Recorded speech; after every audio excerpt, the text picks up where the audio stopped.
გაგიბრუნდით მიშა და ნინო ძველი რადიო ძალიან საინტერესო თემით საინტერესო სტუმართან ერთად დრამატურგი რეჟისორი კობა ცხაკაია ჩვენთან. მადლობა კობა რომ გვეწვია.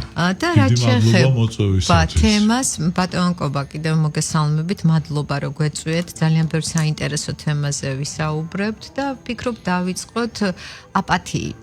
ურბანულ ვიზუალური პოეზია მართლა ძალიან საინტერესოა ხელოვნურ ინტელექტთან ერთობლივი ნამუშევარი. და კინოს წარმოების ახალი მოდელია. ამაზე ვისაუბრებთ და მოდით ჩვენს მსმენელს და მაყურებელს უთხრათ თუ რას ნიშნავს ეს ახალი მოდელი და რამდენად საინტერესო იყო ხელოვნურ ინტელექტთან ერთად ამაზე მუშაობა. სანამ კობა გვიპასუხებდა მე მინდა ჩვენს მსმენელს უთხრა რომ ეს ადამიანი მუდმივ ექსპერიმენტებშია. მუდმივად ძიებაშია, მუდმივად ხან სცენაზე დგავს რადიო სპექტაკლს, ხან პირიქით რადიოში დგავს კინოს და მუდმივად ეს ძალიან მომწონს, ძალიან დასაფასებელია და ესეც მორიგი ექსპერიმენტი იყო თქვენი მხრიდან კობა და ფიქრობ რომ გაამართლა თუ არა მოდით და რა იყო ეს და ამაზეც ვთქვათ. კი ბატონო, თვითონ ამ ხელოვნურ ინტელექტთან დაკავშირებით მე უკვე მეორე წელია ვმუშაობ ამ მიმართულებით და დასაწყისი იყო რომ შემექმნა ჯერ ფოტოგარემო გარკვეული წიგნებისათვის, რომელსაც ვახმოვანებდით რადიო კინოში, შემდეგ შეგვექმნა ვიდეო ფონები, სადაც არ იქნებოდა გამოყენებული ადამიანური რესურსი, ანუ სხვა რესურსი და დავყრდნობოდით მხოლოდ ხელოვნურ ინტელექტს. ეს ექსპერიმენტის ფორმა იყო, ეს ჩვენ ადამიანის ფაქტორს არ უარყოფთ და ვთვლით რომ ის შეუცვლელია და ყოველთვის შეუცვლელი. ანუ ეს არის ექსპერიმენტის ფორმატი დიახ, ექსპერიმენტის ფორმა იყო უბრალოდ ჩვენ ესეთი დამოკიდებულებით მიუდექით ამ საკითხს, რომ აი ვთქვათ არის შემოქმედი ადამიანი, ერთი რეჟისორი, დრამატურგი და მას უნდა კოლექტივთან ურთიერთობა, რომელმაც უნდა შეძლოს მისი ნაწარმოების ვიზუალიზაცია და მისთვის ან ანიმაციური ფორმის მიცემა, ან მხატვრული ფილმის ფორმის მიცემა. და აი ამ რესურს, ანუ ამ კოლექტივს დავარქვით ხელოვნური ინტელექტი. უბრალოდ ხელოვნური ინტელექტი დავიხმარეთ როგორც ჯგუფი შემოქმედებითი, რომელიც რეალობაში ნამდვილად ესეა, იმიტომ რომ იქ მუშაობ სცენარისტთან, მუშაობ რეჟისორთან, მუშაობ მსახიობთან, მუშაობ ოპერატორთან, განათებასთან, ყველაფერი ხელოვნურ ინტელექტზე დავაფუძნეთ და გადავწყვიტეთ გამოვიდოდა თუ არა გარდა იმ ექსპერიმენტებისა, რასაც მანამდე ვაკეთებდით და რაც გამოვიდა. უფრო გაართულეთ. ხო, გავართულეთ, იმიტომ რომ უკვე ხელოვნურ ინტელექტს მოუთხოვეთ კონკრეტული ზუსტი დავალებები და ამ დავალებებიდან სადღაც სხვაგან წასვლაზე უარის თქმა, იმიტომ რომ მას აქვს ეს თვისება, რომ გაგიყონოს ყველა ვარიანტი აქვს, ამიტომ კონტროლი ჭირდება მას ყოველთვის ამ ხრივ და შევძელით გაგვეკეთებინა პირველი 15 წუთიანი ფილმი, შეიძლება ითქვას, რომ ეს ქართულ კინოსფეროში პირველი მცდელობა არ მიარჩევს, ხვებით შეიძლება. ეს აპათიაზეა საუბარი? დიახ, აპათიაზე, რომელიც თვითონ ტექსტი ჩემი დაწერილი არის და მაგის მიხედვით ავაწყოთ ეს სცენარი თქვენი. სცენარიც ჩემი. და ტექსტიც ზუსტად თქვენია, ხო? კი. და იქ არის რამოდენიმე ფაზა, არ მინდა ხა გავართულო და ბევრი ვილაპარაკო და საკმაოდ სერიოზული სამუშაოა. აი უმთავრესი რაც უნდა გავითვალისწინოთ ხელოვნურ ინტელექტთან ურთიერთობაში არის ის, რომ ის ადამიანის შექმნილია და ადამიანი ღმერთი არ არის. ადამიანში შეიძლება იყოს ღმერთი და არის კიდევაც ღმერთი, მაგრამ ადამიანი ვერ შექმნის ისეთ სრულფასოვან ქმნილებას, როგორც ადამიანია. მას ყოველთვის ექნება ნაკლი და ამიტომ უნდა ვიცოდეთ, რომ ხელოვნური ინტელექტი ადამიანის ადგილს ვერასოდეს ვერ დაიკავებს. ბატონ კობა და აი თქვენ ბრძანეთ საუბრის დროს, რომ შეიძლება გაგექცეს, ხო? და აი ეს კონტროლი როგორ ხდება მისი? აქ არის როგორ არის არსებობს საუბარი, ხო? ის საუბარი, რომელიც ესმის, თქვათ, სოციალურ გარკვეულ ფენას ბოლომდე ზუსტად ასევეა ხელოვნურ ინტელექტთან. უნდა იცოდე როგორ ესაუბრო მას.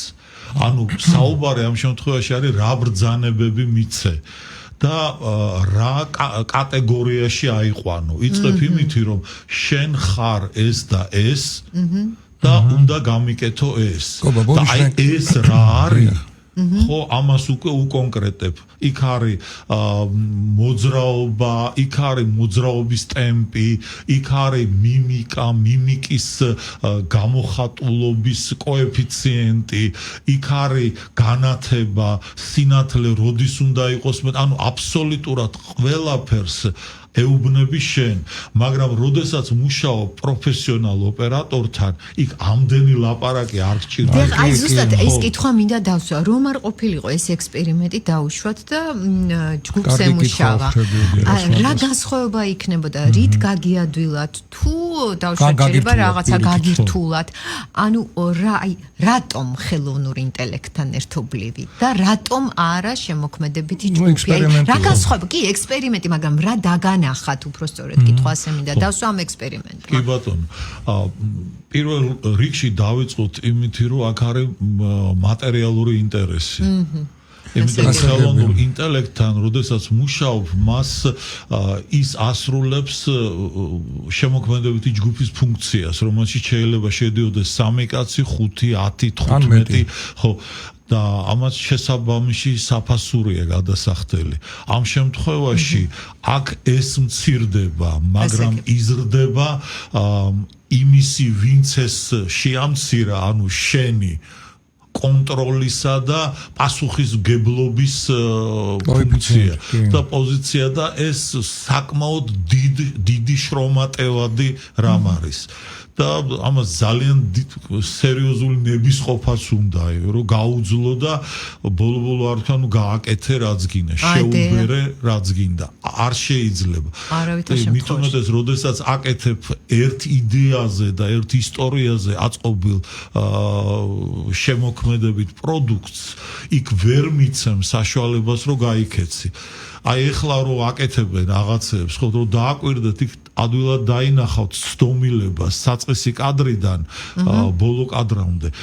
არა მარტო პერსონაჟი იცვლება, ინტერპრეტირდება, უბერავს ამ ინტელექტი.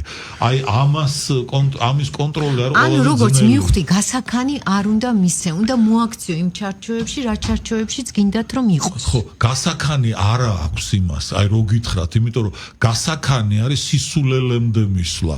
იმიტომ რომ სრულ ადამიანი ვერ შექმნის ღმერთივით სრულ ყოფილ ქმნილებას. და თავისე უკეთეს. ხო, ამიტომ ეს შებერვის მომენტი არის, თუ მითოლოგიიდანაც ჩვენ ვიცით რომ იყო, ხო, აი ძველ ბერძნულ მითოლოგიაშია, მე მგონი ის რომ მიეცა საშუალება ადამიანს შეექმნა თავისი მსგავსი, მაგრამ ყველა მახინჯი გამოვიდა. საბოლოოდ. საწყის თითქოს არაჩვეულებრივი იყო, მისი ხატი იყო, მაგრამ რაღაცა პერიოდის მერე არა მარტო ქმედებებში მოხდა ცდომილებები, ცნობიერების აღქმაში, იმაში და საერთოდ ფიზიკურად აბსოლუტურად ატროფირდა. ზუსტად იგივე ხდება აქ.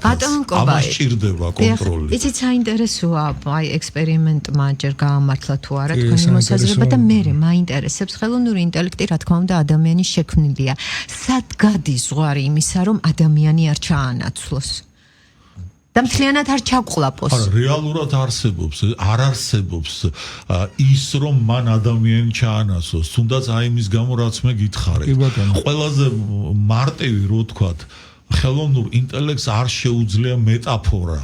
ყველაზე მთავარი, რითაც ადამიანი უძლებს მწარე რეალობას, მეტაფორულში გადაყავს შემოქმედება და მაგან გაგვაძლებინა ხო სტალინის ეპოქაში. მაშინ იცით რა, აი ასე დავსვავ კითხვას. კარგით, სად გადის იმის ზღვარი, რომ ადამიანი არ გახდეს დამოკიდებული მასზე? თუნდაც აი ერთხელ კომუნიკაციის დროს, როდესაც გაამართლებს, დავუშვათ ექსპერიმენტმა გაამართლა.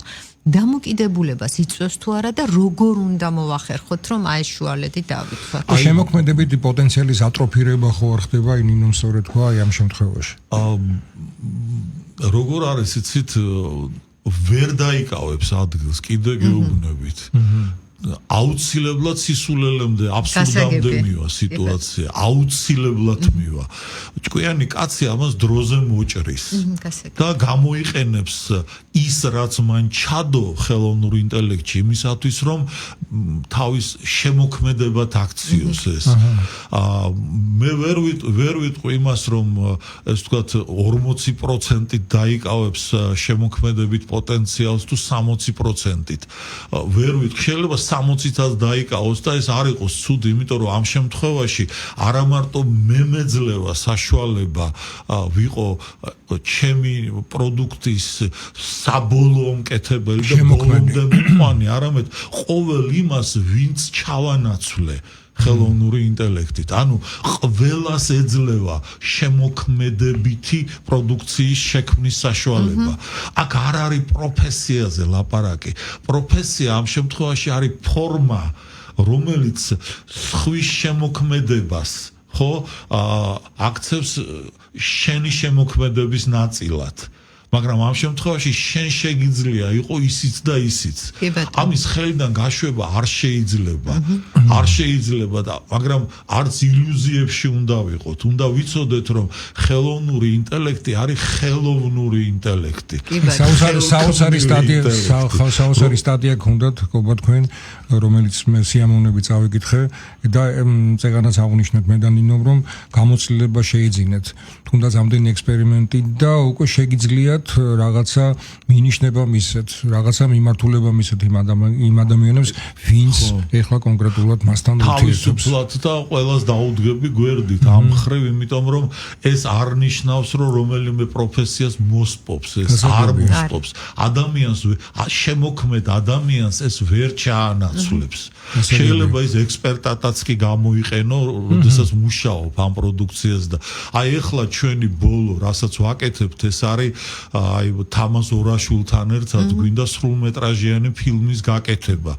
საკმაოდ საინტერესო თემაზე ჩვენ გითხარით კიდევაც, ეს არის ბავშვთა ონკოლოგია, რომელიც არა მარტო ქართულ საზოგადოებას, მსოფლიოს აწუხებს, იმიტომ რომ მზარდია სამწუხაროდ ეს თემა. ანუ აკვლევა იქნება ეს მხატვრული იქნება, ეს პიესად გამოიცა კიდევაც დაიბეჭდა ჟურნალ განთიაჩი და თქვენ ახართ ავტორი? ხო, მე ვარ ავტორი. საინტერესო ექსპერიმენტია იმ ხრივ რომ ეს არ არის კლასიკური ფორმის დრამატურგია. დრამატურგიაში აუცილებლად უნდა იყოს კაფეო უარყოფითი პიროვნება. არა, აქ ესე არ არის.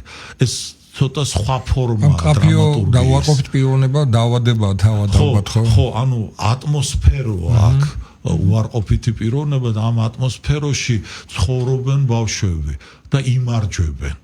და რატო გადავწყვიტე რომ ხელოვნური ინტელექტით გამეკეთებინა ეს, იმიტომ რომ მე არ მინდა ბავშვებმა ითამაშონ ეს. გასაგებია. ხო, აი ეს პრინციპი მაქვს და გაკეთებულია სცენარიც, დაწერილია აი ეს რასაც გითხარით, ის ბრძანებები გარკვეულწილად რომელიც უნდა მიეცეს ხელოვნურ ინტელექტს რომ მუშაობა დავიწყოთ და მივიყვანოთ ბოლომდე ეს სამუშაო და გაკეთდეს საინტერესო ექსპერიმენტი და ამასთანავე გაკეთდეს ის თემაზე რომელიც აწუხებს ქართულ საზოგადოებასაც და მსოფლიო საზოგადოებასაც. ბატონ გობა და საინტერესო ამ შემთხვევაში დროის დაზოგვა ხდება თუ არა რა? ხდება.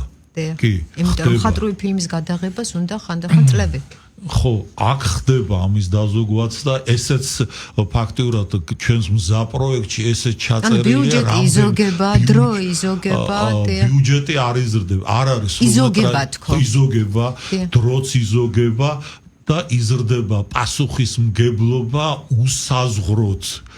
უზარმაზარი პასუხისგებლობა ჩნდება სამუშაო ჯგუფზე და შემოქმედებით ჯგუფზე, იმიტომ რომ შემცირებულია რაოდენობა ამათი, მაგრამ მე ამ ჯგუფის დიდი იმედი მაქვს, რომ როგორც კი გამოჩნდება ის მინიმალური სახსრები, რასაც ვითხოვთ და გვინდა რომ ამ პროექტში ჩაიდოს, ჩვენ ამას მივიყვანთ ბოლომდე. ხობა მე ხშირად მქონია ურთიერთობა ადამიანებთან, ის ხელოვნურ ინტელექტს ძალიან ესე ხშირად იყენებს თავისი პროფესიული მოვალეობის შესრულებისთვის, მათ შორის თქვენს და თქვენ ყოველთვის მრჩება ეს ყოველთვის მახსოვს, ანუ მე ვისწავლეს კითხვის სწორად დასმა.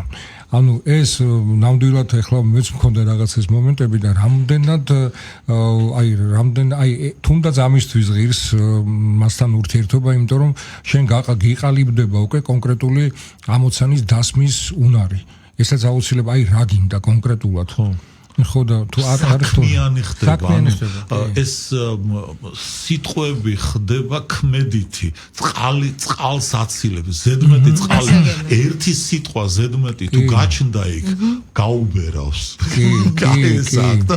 ეს კარგია მაქსიმალურად აკონტროლებ და ეს აიძულებს ამას ხელოვნური და ეს რაღაცა შენ ციცულები ხო აი თუნდაც ეს მხარე რომ ავიღოთ ხო ესეც უკვე ძალიან მნიშვნელოვანი იმიტომ რომ შენ ფაქტობრივად სწავლობ აზროვნების კულტურას ანუ აზროვნების სწორ ამოცანის სწორად დასმის კულტურას მინდა ესე ვთქვა ხო როგორი მომენტია ესეთ რომ ვერ ვიტყვი რომ ამას მათემატიკა ქვია უმაღლესი რასაც ამით ისწავლობ მაგრამ ხვდები რომ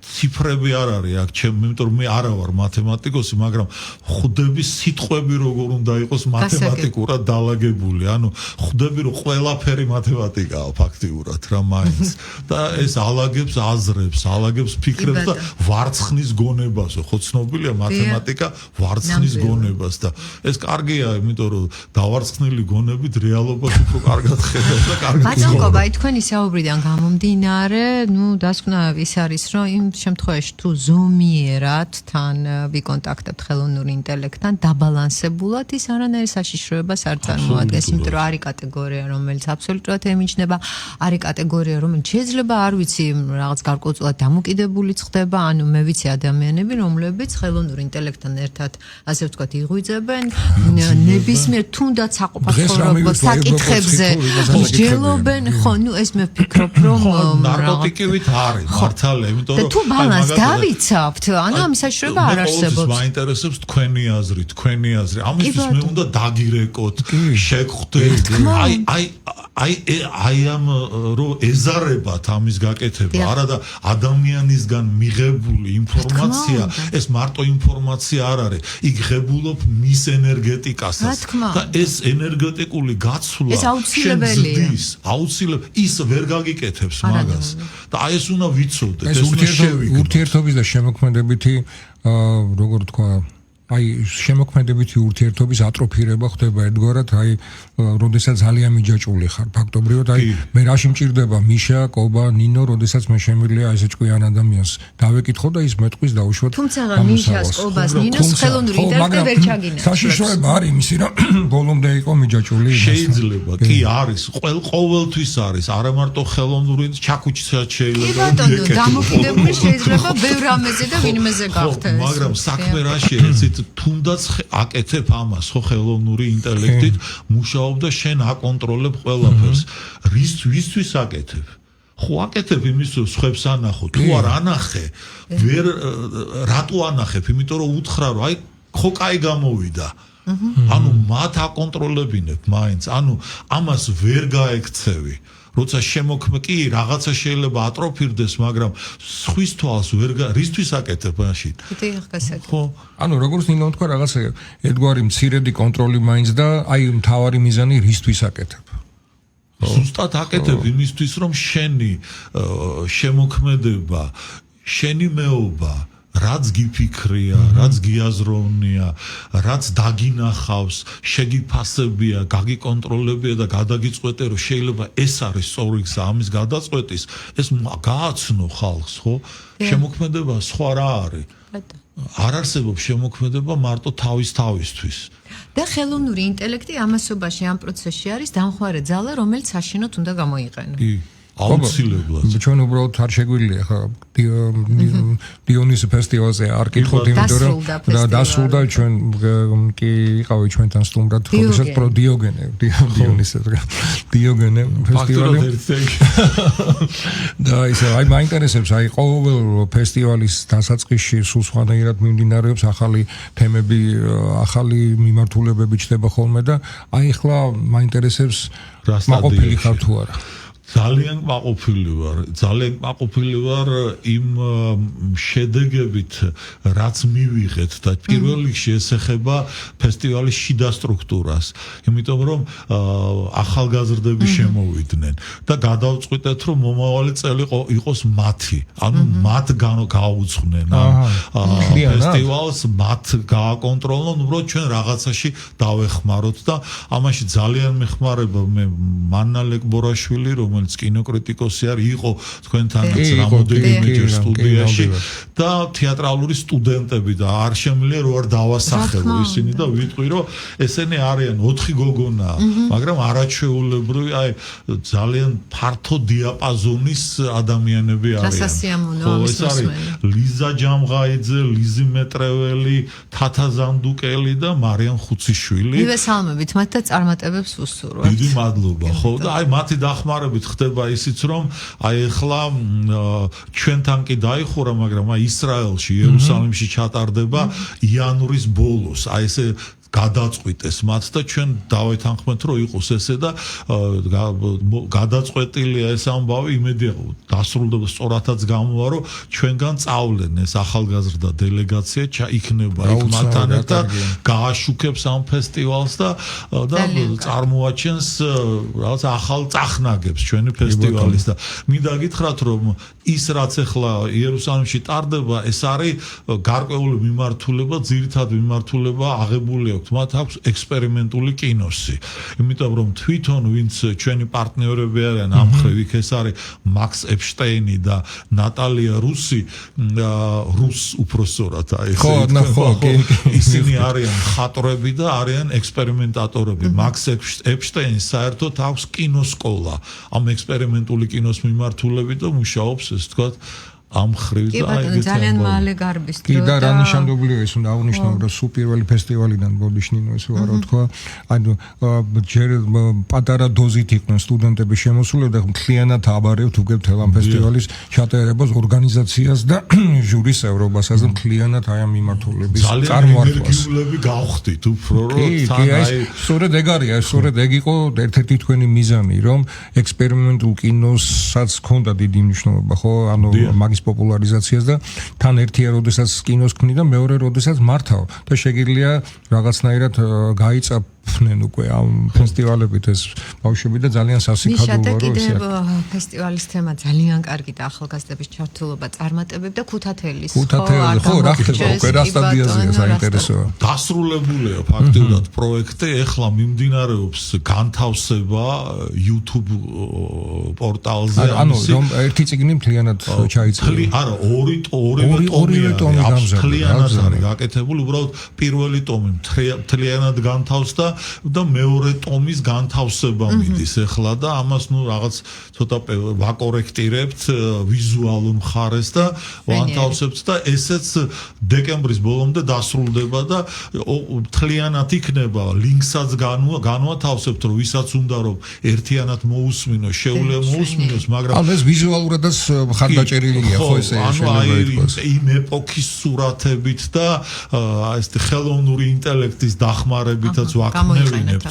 სურათებს და გამოსახულებას და ვდებთ ამასაც ეს ვთქვათ აქ ამ იმაში და გარდა მაგისა გვინდა რომ თვითონ რადიო კინოს გვერდზე ყოველდღიურად თითო თავს ვდებთ რა და უკვე 78 თავია დადებული მე პირველი ტომის მთლიანად მეორე ტომის 35 თავია დადებული და კიდე 40 თავამდე განთავსდება ამ ორ კვირაში. რა მნიშვნელოვანია, იმიტომ რომ თქვენ ხო ვიცით რომ მეც აუდიო წიგნებს წერ და მართლა მით უმეტეს თქვენ ყოველთვის ეხებით ისეთ თემებს, რომელიც თითქოს მივიწყებულია, მაგრამ რომლის გახსენება აუცილებელია, იმიტომ რომ სწორი რეალობა დაინახო და შეცდომა კვლავინდებურად არ ჩაიდინა.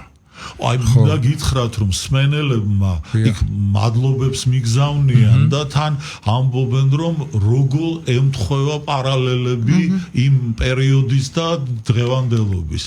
უბრალოდ საქმე იმაში იყო რომ იქ ორივე მხარე ფიქრობდა დამოუკიდებელ საქართველოზე. ერთი როგორც ეს ვთქვათ ინგლისის საფრანგეთის და მის მეთვალყურეობის ქვეშ და მეორე რუსეთის ბოლშევიკური ანუ დამოუკიდებლობაზე იქ არ იყო ლაპარაკი. ორივე შემთხვევაში დამოუკიდებელი უნდა ყოფილიყო, მაგრამ შედეგი რაც მივიღეთ ვიცით. დღეს კიდე ცოტა სხვანაირად არის საკითხი და ძალიან კარგი რომ საქართველოს უფრო ცდილობს უფრო მეტად იყოს დამოუკიდებელი ბევრი ვინმესაგან და თან იქ ეხლა წამოხდა ის ფაქტორი სოჭის დაკარგვის ფაქტორი იცით ვინ შემოაგდო სოჭის დაკარგვის ფაქტორის თემა ვისი ძეგლიც გვიდგას ეხლა გალაქტიონის ქუჩა რომ თავდება მისი რა ქვია ეს ინგლისელი მართლა მაგრამ მოსთხოვა ჩვენს მთავრობას, ბენშევიკურ მთავრობას, რომ ეს ტერიტორია გადაეცა დენიკინისთვის საჩუქრად, რომ დენიკინელებს, ესე ვთქვათ, თავს არ დასხმოდნენ საქართველოს და კინაღამ დაითანხმეს ამაზე, ესე ვთქვათ, ნოე ჟორდანია, თუმცა ეს არ მოხერხდა მაშინ და კაი მერე გაკეთდა. მაგრამ ფაქტია, რომ ორივე აი ამან გამოავლინა ის, რომ იმ დენიკინის მხარესაც და ბოლშევიკების მხარესაც ერთიანი იმპერიული ინტერესი ჰქონდა. არც ერთს და არც მეორეს არ უნდოდა არ ჭირდებოდა დამოუკიდებელი საქართველო. პირდაპირ არის ნათქვამი რამოდენიმე ადგილას, რომ ეს თეთრგვარდიელები, რომლებიც აქ რეაბილიტაციას გადიოდნენ, იარაღს აძლევდნენ, აჭმევდნენ, ასმევდნენ საქართველოს მთავრობის ხარჯზე, ერთმანეთში ლაპარაკობდნენ, რომ მოსკოვის აღების შემდეგ ჩვენ თბილისს ავიღებთ. ეს დენიკინელების ტექსტები. ეს არის ჩვენი ისტორია. ანუ ეს მითიც უნდა დაინგრეს, რომ არავის არ უნდოდა საქართველოს დამოუკიდებლობა ქართველი მენშევიკებისა და ქართველი ბოლშევიკების გარდა. თუმცა სამწუხაროდ ორივე ილუზიაში აღმოჩნდა. გობა ყოველთვის საინტერესოა თქვენი სტუმრობა ჩვენთან და რამდენიმე თემა შევეხებ და დარწმუნებული ვარ კიდე უესტუმრებით და ახალ ექსპერიმენტებზე ვისაუბრებთ და ამ ქუთათელის ეკრანიზაციას და აუდიო ვერსიის მიმდინარეობასაც შევეხებით თუ რა სტადიაზეა და კიდევ ერთხელ მინდა უთხრა ჩვენს რადიო მსმენელს რომ შეუძლიათ ხო YouTube-ზე მოისმინოთ. YouTube-ზეც და რადიო კინოს გვერდზე შეუძლიათ მოусმინონ და ძალიან დიდი მადლობა და ჩვენი სტუმარი იყო კობა ცხაკაია, დრამატურგი, რეჟისორი. წარმატებებს გისურვებთ, სიახლეებით კვლავ გელოდებით, ძველი რადიო თქვენთან რჩებით. და შემდეგ საათში თქვენ გექნებათ საშუალება მოისმინოთ დავით კუდიაშვილის ერთ-ერთი მოთხრობა. აუდიო წიგნის სახით. მადლობა. მადლობა.